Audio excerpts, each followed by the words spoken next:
Hi everyone. The following video gives a general introduction to many of the characteristics and features of tonal monothematic fugues written from approximately the 18th century onwards. It must be remembered, however, that a fugue is neither a form nor a texture, but a contrapuntal procedure, and as such, much of what is omitted from or included in a fugue is at the composer's discretion. In other words, there will always be exceptions to what is typically considered characteristic elements of fugal writing. Most fugues can be divided into three process areas or periods. These areas in no way should be thought of as rigid divisions and are simply a convenient means of discussing and labelling the location of fugal processes.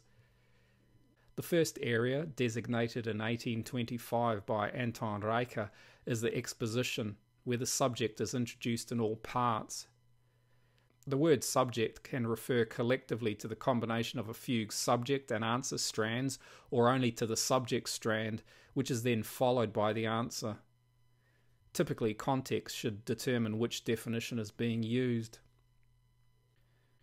The middle area is where the subject is used in different keys and is sometimes subjected to various contrapuntal modifications or processes such as stretto and inversion, many of which are the same as those used in canons.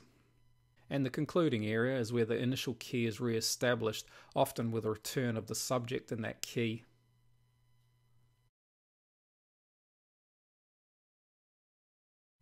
Typically, each part of a fugue will begin successively. Subjects may be modulating or non-modulating, real or tonal, chromatic or diatonic, and the end of the subject strand will typically overlap the answer strand's beginning. If this does not occur, a link is used to connect them. Most often, the melodic contour of the subject and answer pair will contain motion between the first and fifth degrees of the tonic key and motion between tonic and dominant harmonies. While this is true of a large proportion of fugue subjects, use of other scale degrees and other harmonies, especially to conclude a subject or answer strand, are also possible. The part written against the subject or answer is termed the counterpart, and if it appears against all of their re-entries, it is called the countersubject. The countersubject is typically written using invertible counterpoint so that it may appear above and below the subject. Fugues may also include two or more subjects, with each essentially being treated equally. A fugue with two subjects is termed a double fugue, while those with three or four subjects are termed triple and quadruple fugues. In a fugue, often after parts have entered, and especially if a modulation has occurred, an episode may be used to bring the work back to the tonic key for another subject entry. The main characteristic of episodes is they typically use sequence and often precede subject entries. Episodes may also be used to connect subject entries in other areas of a fugue, and in these contexts, but also when used in the exposition, they may contain motivic features of the subject. Once all parts have entered in the exposition, occasionally there may be a redundant subject entry or a counter-exposition, where the subject in its original form is restated in each part. The middle area sees the subject used in different keys, and often manipulated using contrapuntal devices. Often subject inversion, stretto, and different configurations of subject and countersubject through invertible counterpoint is used, and occasionally a truncated subject entry may be found.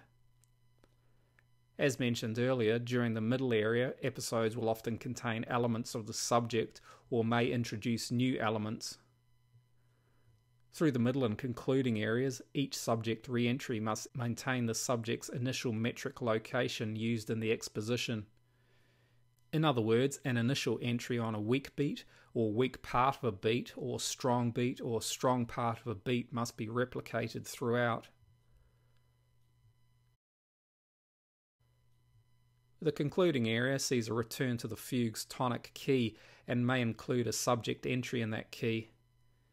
Sometimes further use of contrapuntal devices may also be used, and occasionally a thickening of the texture with an increase of parts may be found leading up to or at the work's final cadence. In these instances, when parts are added, often only a single part will be used, although occasionally several may be included. I hope you found this useful. Thanks for watching. See you next time.